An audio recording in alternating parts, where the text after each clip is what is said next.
Ramon, how you feeling today? I'm doing pretty good. All right. I'm going to start with We Can't Afford Not to Record. And we're here with a live episode with Drew Whiting. Is it Andrew, or you want me to just Drew is all right? Drew's fine. Drew Whiting and Ramon Stuart, and coming in to talk a conversation about guns. So when it comes to misunderstood, I think this is the kind of the starting point of the hope of what this podcast is supposed quintessential understanding this of is the be word. The kickoff. And so laying it out on the table, the idea of gun control, of who gun folks are, and one, I'd like to know what we as liberals do that really turn folks off, because I don't think we're crazy, but we tend to come off that way. So what's the way we can really discuss what we want, which is safer spaces, in a way that we're not attacking? Laid back and honestly. That's about the only thing that I could think of, because anything that I've ever, any conversation that I've ever come across, it's been organic conversation. You know what I mean? It's not coming off, rude or condescending or anything along those lines. It's always been just a base conversation. Like I had a conversation with a female in the gym when I was back at work and I was going to the gym.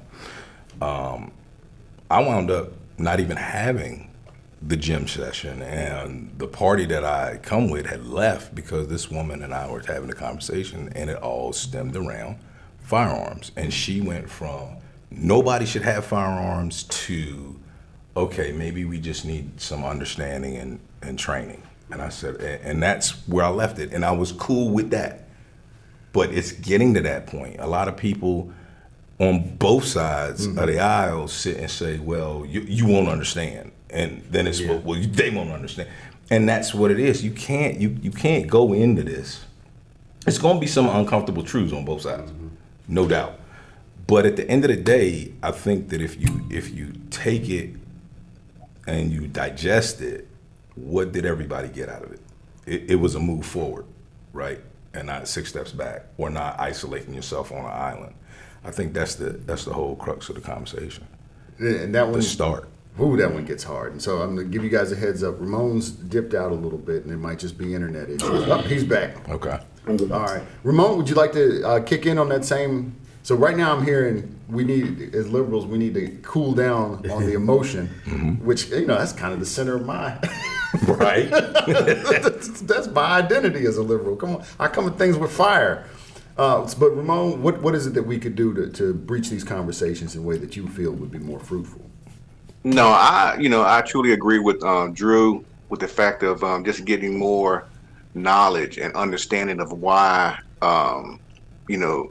people gravitate to having guns. It's not something that you want to just be careless with, but you want to know and understand why you want to represent that Second Amendment. I was 50 years old before I even had a gun. And when I started, he was one of the guys that helped me to get started. I bought a gun, and then from that point on, he trained me in how to handle the gun, how to clean the gun, everything I know about a gun, he taught me. And because I just never had no real reason to have a gun. I'm a big man. I'm a big man. I've been very aggressive all my life, so I never feared nobody, coming to me, and never had no intimidation with nobody. So I never felt like I had to have a gun. But when you have family, when you're going on different trips or whatever, you want to have that, that security in case something do come off that you are not prepared for. Okay. Nothing more, but just that safe, and just to be safe. That leads into, I think, a beautiful question, but I'm breaking it into 2 parts. Okay. So the first question is, and you like, why did I need a gun? What is it that drew you to wanting that gun? And then on the other end, especially with 4 black men here, not ever needing a gun because I've always been perceived as aggressive anyways. Like, I've never really had any trouble where people are already like, well, I'm not going to mess with him because he's problematic. Adding a gun on top of that seems like it would elevate me to the point of maybe that's a target that needs to be taken care of before. So those two things, what drew you into having a weapon, and as a black man carrying a weapon, do you feel even more viewed as a threat now that you're not just black, but you're black and armed? Correct. Yeah. It's just like martial arts. There you go. You take martial arts, you take it to protect yourself, but they also teach you to think before you do anything. You know what you can do to somebody, and what you know can definitely hurt somebody, but you're going to think before you react when you have that art inside of you. Same way with the gun. You're going to think twice, 3 times before you even, draw. It's got to be something that's going to be a last resort of, just taking that to that next level. So for me, guns were a culture all in itself, but it was for all the wrong reasons.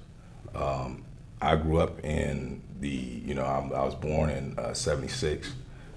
We lived in Philadelphia all our lives. So me, my sister, and my brother. So when you look at it, the 80s, when the 80s came, bro, it was, you had to have, at the age of 12, I think I had my first revolver, and it wasn't for, robberies. It wasn't for anything other than, you can get got in school. And that's that was a reality, unfortunately. We used to have a thing called block parties back then. When the 90s came, it had gotten so bad that the block parties had stopped. And it was just because of drive-by shootings, and not because of anyone who wronged anyone. It was an initiation type deal for you to get your bones by taking a life. And it was one of them things, I'm not going to be a statistic. So for me, it was, I got into firearms in the wrong sense of getting into firearms, I would say. But as I wound up getting older, and especially once I got here, I wound up actually delving really, really deep into the different layers of firearms and firearm safety. So it's, for me, it's a situation where, okay, great, I have this tool. When do I use it? Well, it's a life for a life type thing. So if my life is threatened and in danger, then I have no choice but to use my tool to take your life because you are trying to threaten me and take mine. So that's pretty much the long and the short of it as far as that is concerned. What brought me into it was the streets. As a black man carrying, I don't feel that I am a threat to anyone because I don't perceive myself that way. I don't come at people that way. I'm very soft-spoken. I come at people in a learning message way, as opposed to it's the doctrine of Drew and you're gonna listen. I don't do that. So I like to listen to a conversation before I interject in a conversation. You know what I mean? And it's listening for the, shout out and quote to the podcast, a misunderstood situation. I wait until I hear that word or that phrase, that gray area where two people might be jousting, and then that's when I'll interject into the conversation with little pearls of wisdom, and I'll get in and I'll get out, and then the next thing you know, now they're not having a conversation with each other that's a shouting match. Now they're having a conversation with me and themselves with a reasonable tone and trying to gain as much information as possible. Well, help me to understand this here. once I break it down into small bites so they could digest it a little bit easier, that's when it seems to be, well, I never really thought of it that way. See what I'm saying? So that is the only way that this is ever going to work. And because it's always, on one side of the aisle, it's extreme. We got to take all the guns. On the other side of the aisle is, I dare you. You know what I'm saying? And it's like, so the other side of the aisle is sitting there saying, oh, they're threatening to kill us. No, we're saying, very simplistically, if you try to come and take my firearms, my constitutionally protected firearms, my God-given right to defend myself, if you try to come at me to take my firearm, I'm going to get every one of them to you, ammo first. And that's just the long and the short of it. Now, do you believe that there are people that shouldn't own firearms? Yes, I do. Yes, I do. Most certainly. Because it, like I said, it's a tool. Now, I can prove that it's just a tool and I can prove that the vast majority of firearms owners are not out just to blast everything and kill everybody. And I can prove it just with the bag that I carry. Inside of this bag that I carry, I not only have a device, okay? I don't have just a cordless hole puncher, right? I have a cordless hole puncher, but I also carry Band-Aids with me to plug that hole. You understand what I'm saying? So I'm not out to just to take a life indiscriminately because my life was threatened, but I'm also there to render aid. At the same time, I have 2 tourniquets in this bag. I have 2 chest seals in this bag. I have a CPR kit in this bag. So, a lot of individuals have the misunderstanding that, anybody who carries a gun just doesn't care. They just want to kill people. And that's just not the case. One, yes, that misunderstanding is absolutely there. And I think even how similar your bag sounds to the bag that Rittenhouse was carrying feeds towards that misunderstanding. Is that I understand he was carrying first aid, but most folks on my side focus on the weapon, of course, and the infliction and the shots that were fired. Of course, but nobody paid attention from your side to the discipline. He only fired on the individuals that were threatening his life and no one else. So the muzzle discipline was there, the control was there, the trigger control was there. He didn't spray off 60,000 bullets. Gun owners understand one thing for sure, 2 things for certain. I'm responsible for every round in my magazines, every round. So we tend to err on the side of caution. So therefore, how often does a Roanoke police officer qualify? I don't know. Once a year. Once a year, okay. So, okay, y'all have qualified immunity. We don't. So we're spending hundreds of thousands of dollars, man, in training specifically so that we don't harm innocent people. You know what I'm saying? And I think that's where the disconnect is.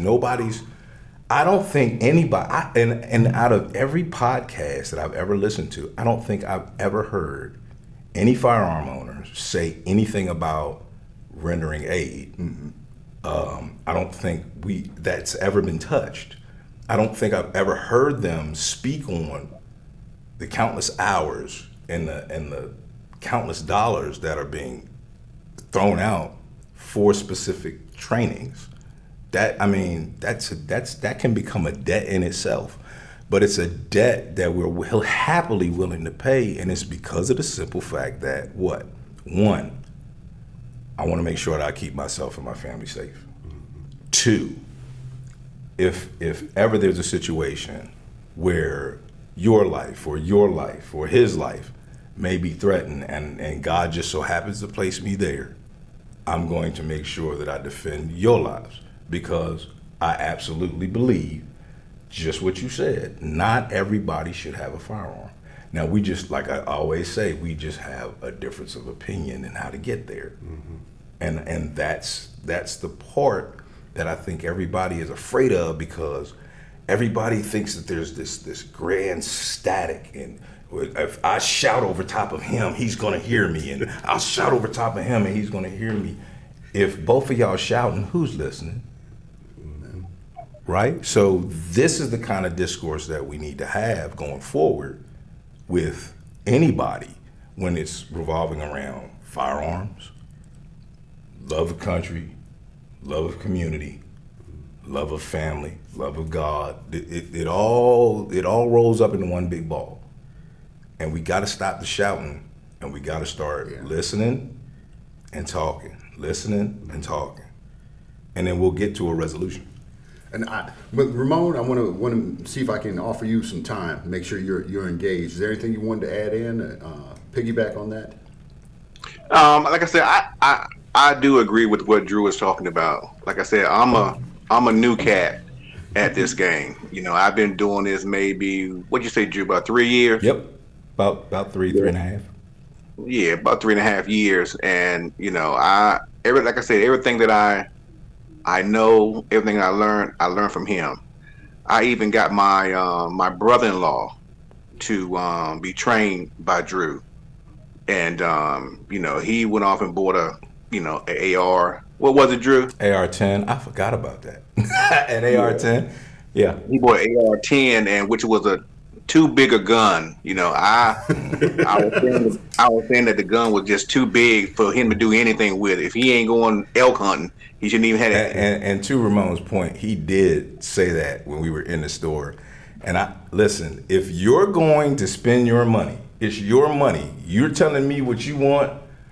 I'm gonna suggest something else. But if you're dead set on having this, okay. Now the whole time we were in this store, Ramon kept saying that's too big gun.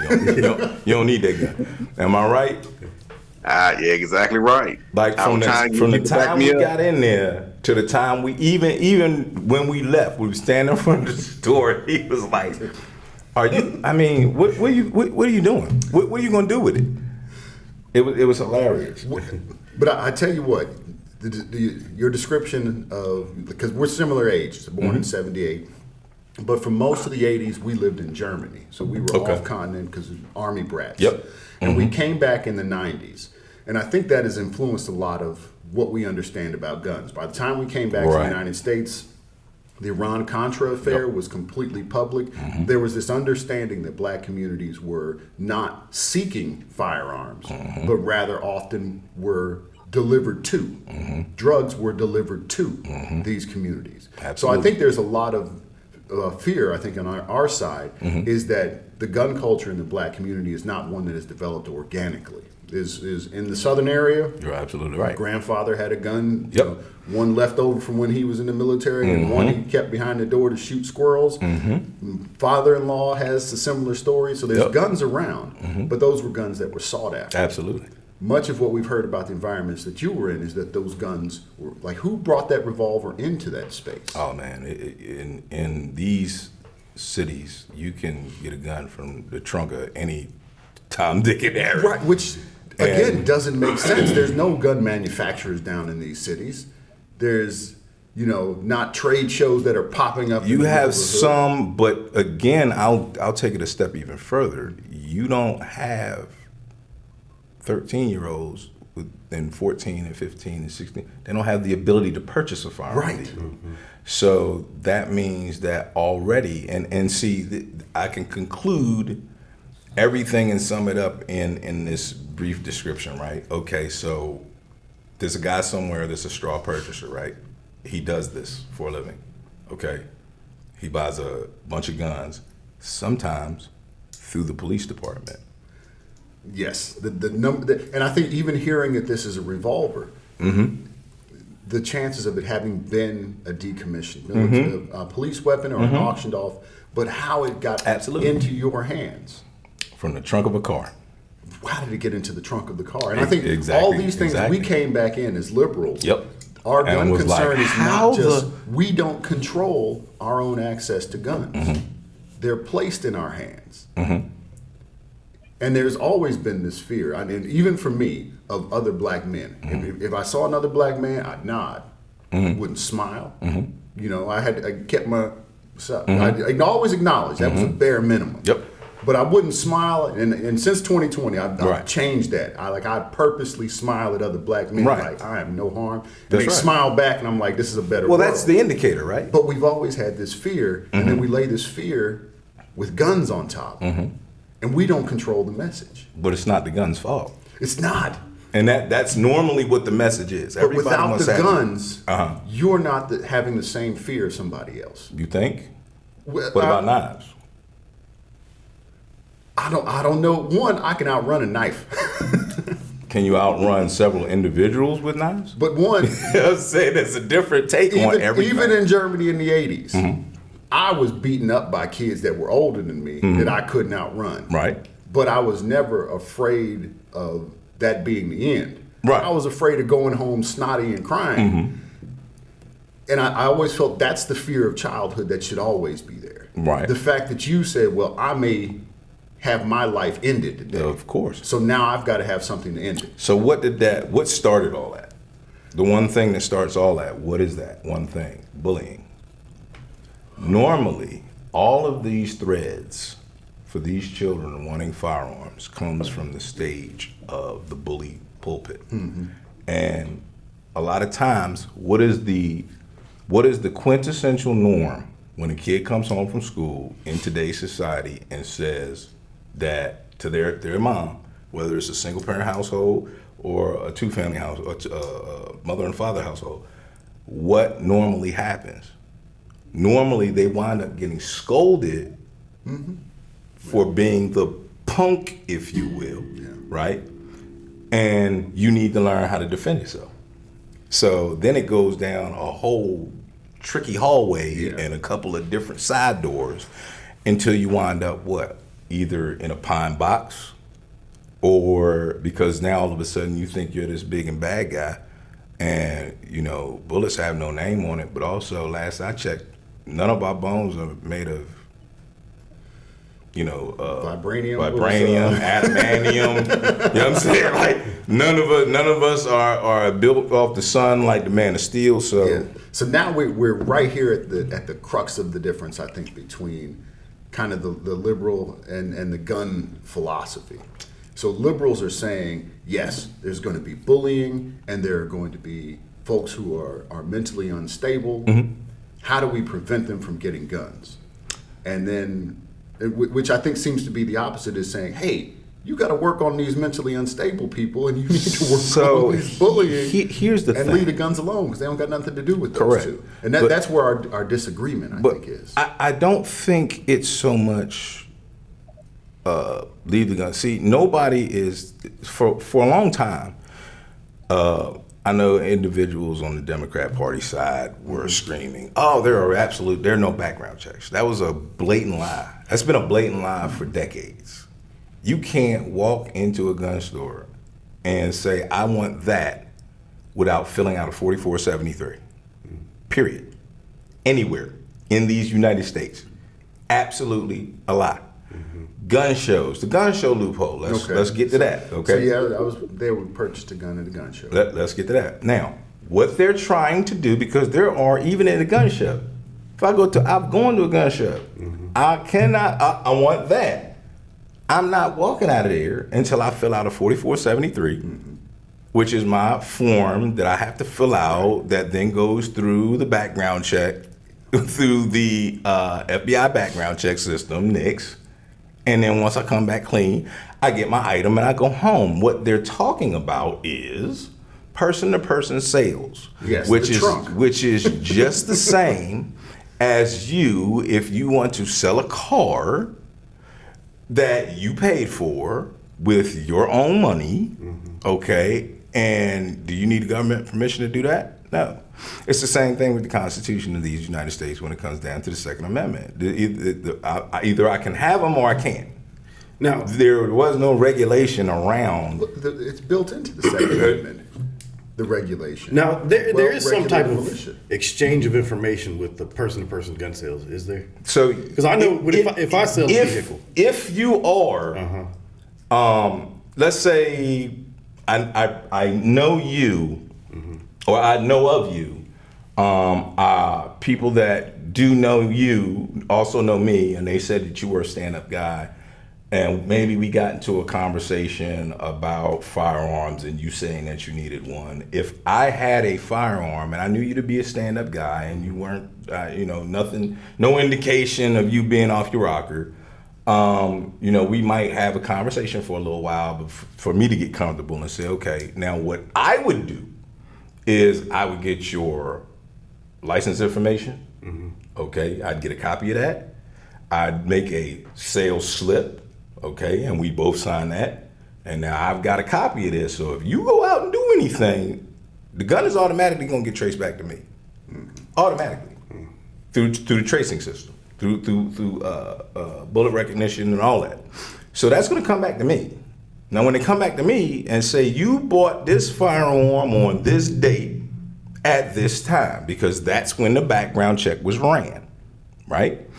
I can say, okay, if you say so, because I may not remember, but let me go check my notes and see what I have.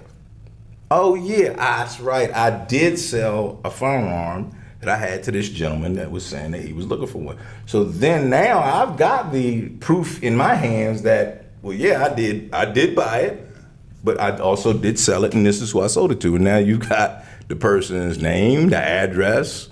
I may not have a phone number, but I definitely got a name, an address, and I got a driver's license number. So you see what I'm saying? So yes, but then you've got to look at it. Would I do something like that with my sister or my brother? Absolutely not. It would be here. You know what I'm saying? It's yours. You know what I mean? So it's a careful dance that we do. Yes, that is true. When it gets right back to the individuals whom we don't want firearms in the hands of, I think everybody's overlooking it. What the actual fix to a lot of this stuff could be. If you are in treatment, okay, now this has been for years. If you're in treatment with a therapist or a psychoanalyst or whatever the case may be, and you're not harmful in their eyes, right?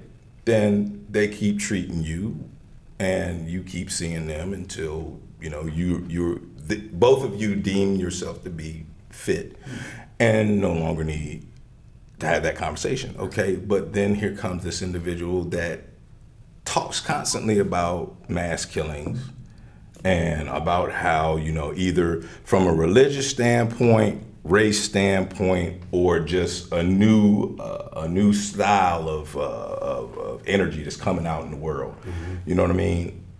Okay, now that individual has something that they can do which would stop all this.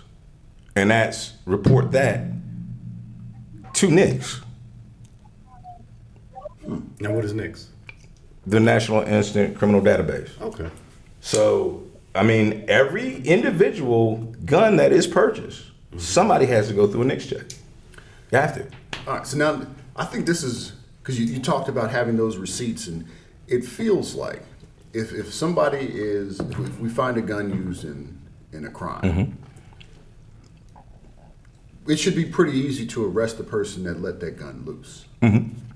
But it doesn't ever feel like those prosecutions happen. Well, why is that? Well, I think the example you used for the call, mm-hmm. why is it not done? Mm-hmm. My belief is that there's no interest in restricting loose gun owners as much as there is a desire to punish criminals. Wrong. It's not because of that at all. It's it's basically because of what I just said, that there is no regulation anywhere or in the Constitution that states, if I sell this gun to so-and-so, and if so-and-so later on, let's say 10, 12 years down the road, winds up killing his wife because she found out that she was sleeping with the next door neighbor, I'm responsible for that murder. Anybody, anywhere, at any time is subject to life and its stresses. Mm-hmm. It's how well you can maneuver through those stresses, okay, and live your life. Now, I have never in my life seen so many cases of, PTSD for anything, mm-hmm. anything. And I think what it is there has been a shift in how we're raising children today. I mean, you have a whole host of young individuals that they haven't heard the word no. And when hearing it, it's like making you have the ingredients to make this great soup, right? And if you follow the recipe, you know that this soup will be awesome. But because, for whatever reason, you decide that you want to go off script and you want to add this and this, and then next thing you know, at the end, your soup is ruined. Well, people are eating the soup and they say, oh my God, this is the most terrible thing I've ever tasted in my life. What did you do? Well, I followed the recipe, but you're omitting the fact that you went off script with that recipe and you added when you didn't have to. So when it comes right down to it, there are very many ways that a person can, once they find out, they can actually trace back to the original owner. Yeah. They can go from the original owner to the individual who had it. Now from that point, now we have who we need, or there's an intersection that we can go left, right, or down the middle to try to go down a rabbit hole of where it went after him. So, well, I in my belief, that person has purposely put that gun out. That's in your belief, but no one ever does that with malice, with malicious intent. You know what I'm saying? So, just like, okay, the teacher who wound up getting shot, child should have never had any access to the firearm. Right. Yet the woman stated that the firearm was locked up. Okay. Well, now we're going down to, if it was locked up, what kind of box was it in? Was it in a TSA approved lock? Was it in a safe of such, a safe storage safe like that you actually bought? Or did you just get a little tin from Walmart with a little key with the little latch? Do you feel she is culpable for not protecting that firearm? I feel as though that was on her and that she definitely should be held responsible because of the simple fact that I believe, that what she bought was not an approved safe for a firearm. You see what I'm saying? Yes. Everything, you can put a gun in anything. Yes. But is it secure? But I think now we're getting back to the same concern. If a gun is found in an instance, somebody commits a murder, I get the gun, and I can find out where it was manufactured, and then I found the last person who owned it with records. And they say, oh, well, I sold it to my cousin. Okay. Well, the last person who owned it with records was responsible for that weapon. Aren't they just as legally culpable as that lady who left it in an unsecured safe? And I'd say no, and it's because of how it's structured. What happens? You're saying that, okay, well, it came down this chain, it stopped here, and it wound up in this situation. Okay, but yet you lock this person up and then let him go in the same day. So you locked up the individual that was responsible for the crime, but you let him go. And then if you think nothing has happened to the individual who had the firearm that sold it to that guy, then you're sadly mistaken. And I'm gonna tell you why. Hopefully that's the last person in the chain. It normally is the last person in the chain. But then you have there's a very fine line of individual possession from seller to purchaser. Yes. It's almost nil where it happens that way. Moreover, it's when we're talking about guns that wind up on the streets and murder scenes and things of that nature, it's normally a gun that was found illegal from the jump. And it normally is some decommissioned firearm that should have been decommissioned, or it was guns. You still have to remember now, there are guns that come from other countries here.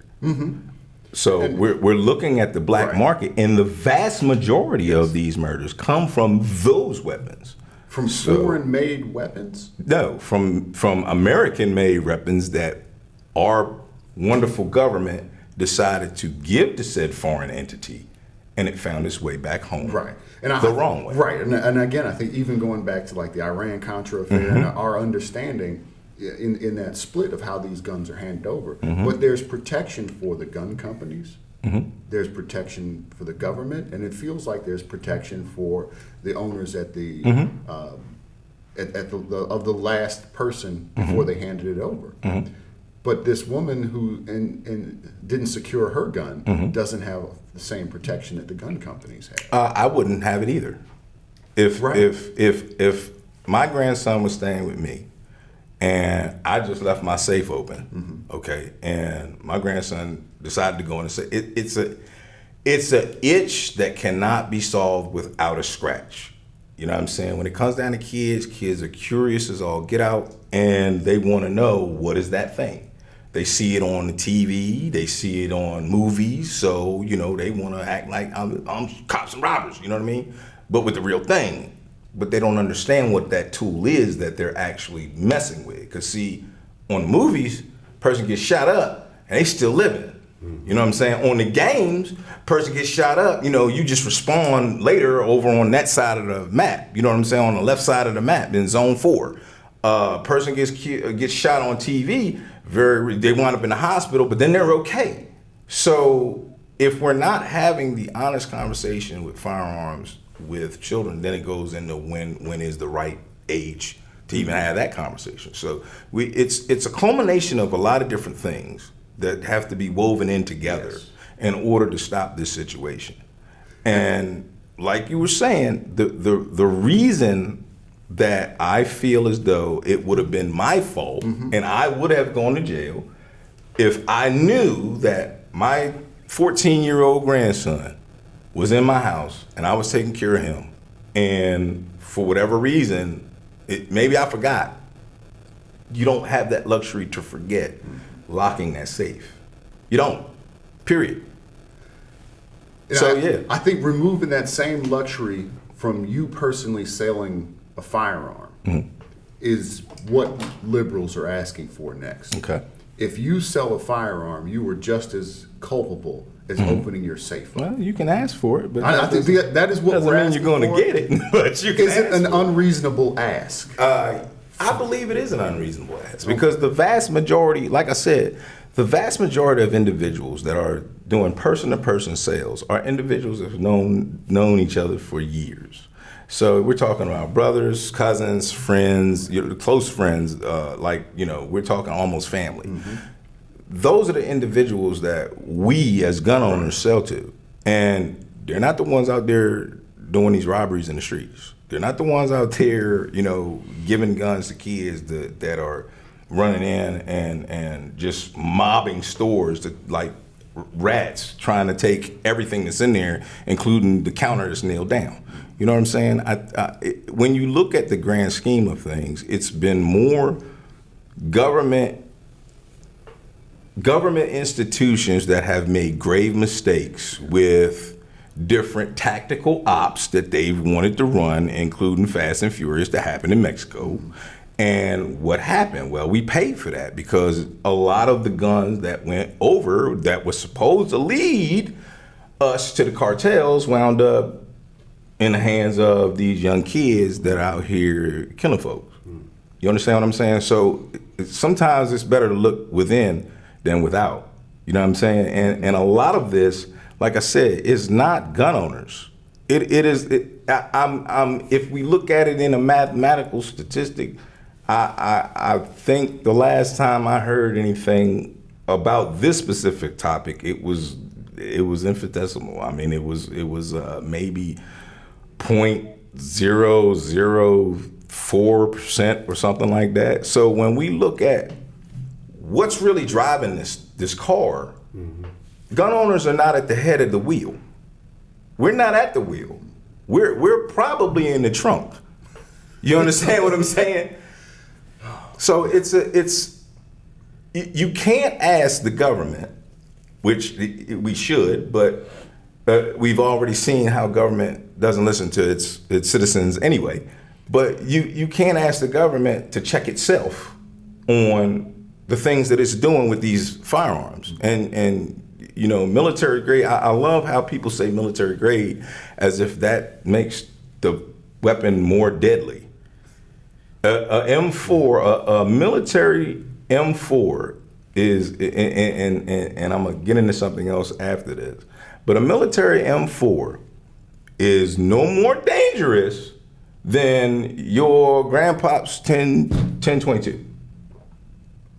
And it's being seriously. I don't care what firearm it is. I don't care what caliber it's in. It can kill you. Yes. Very quickly, no matter what. And see, when we get it, and it leads into the segue of, these high-powered rifles. A 5.56 is not a high-powered assault rifle. What makes an assault rifle? Mm-hmm. There is an actual assault rifle, and it's not what's out here on these streets. It's not what I have in my safe. Mm-hmm. It's not what my wife has in our safe. You know what I'm saying? Mm-hmm. A military style weapon and an assault rifle is a rifle that has select fire. So it can go from single shot to either burst fire, which is an M4A1, which is 3 rounds, or it goes from single fire to full automatic. Okay, that is an assault rifle, hands down. What we have are rifles, semi-automatic rifles. That's it. Full stop. Now, the question I have, and if I hope you don't mind, we circle back because you brought up Rittenhouse. Mm-hmm. I feel like he didn't have the right tool for the job. If he was truly there, focused on safety, and had his medical bag with him, would you say a weapon of that size would have been the appropriate weapon for that? To me, when I see a weapon like that compared to somebody who's in the grocery store with something on their hip, one looks like it is there more to intimidate. You think so? Yes. If I see somebody walking out with a, I don't know the correct term, as a liberal. An AR. We get in trouble for saying assault style rifle. An AR. AR is armor light. That's just the. Okay. Yeah. I appreciate you saying that. That's all I had no idea what AR. It is the make of the rifle. It's an armor light rifle. Okay. That's what AR stands for. Okay. And it's the 15th version of the rifle that was created. Okay. That was successfully made. But I believe that he had the absolute look at the situation that he was in. Mm-hmm. Did he inject himself into that situation? Yes. Did he think that he was doing good? Yes. Because he wasn't out there. It's a difference if I'm brandishing a firearm and I'm, purposefully pointing it at someone. That's intimidation. Mm-hmm. What he did, he had his rifle slung correctly so that it wouldn't harm anyone. And he did not use force until force was used upon him. Mm-hmm. So I'm out when you come down to the right tool for the right job. For me, what is the right tool for the right job? Mm-hmm. The one that could stop the fight immediately and the one that I win through sheer force. I'd rather have there's this notion that, and you'll hear it if you listen for it. A lot of conservatives liberals will say that a lot of conservatives, they don't need something that large, or they don't need something that has that many bullets. Well, tell you what, I don't ask the police to have less rounds in their gun. So why would you ask me? And let's be fair and frank. What I want to have the most lopsided fight ever in my favor. Mm-hmm. I don't want to be. There is no such thing as a fair fight. You know what I'm saying? I think that looking at the situation, I don't feel like there was a fight.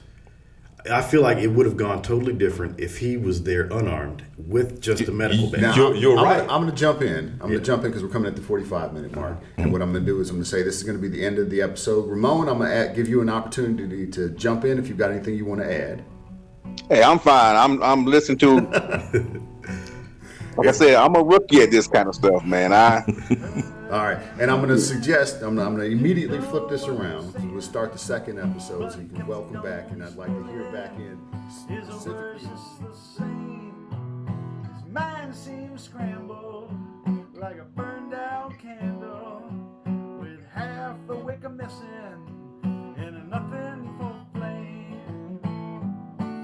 Give me a savior that takes me away. Give me a blanket and a space for my head.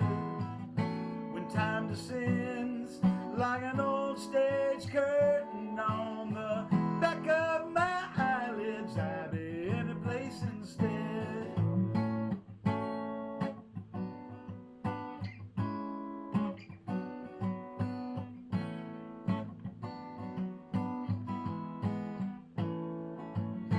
Just kept talking 19 to the dozen, like a worn out needle, tripping right across that groove. He said there's a silence that's creeping in darkness, but why look for answers when there's nothing to prove? Give me a savior that takes me away.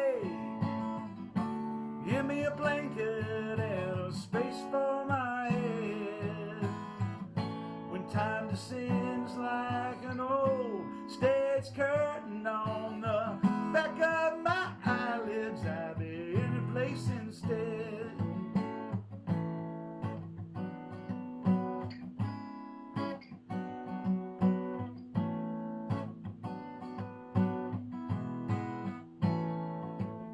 If time were elastic, would we dare ask it to hold on to something for it melts down like ice? And if we could listen, we'd hear back the laughter, 'cause no one ever wades through the same river twice. Give me a savior that takes me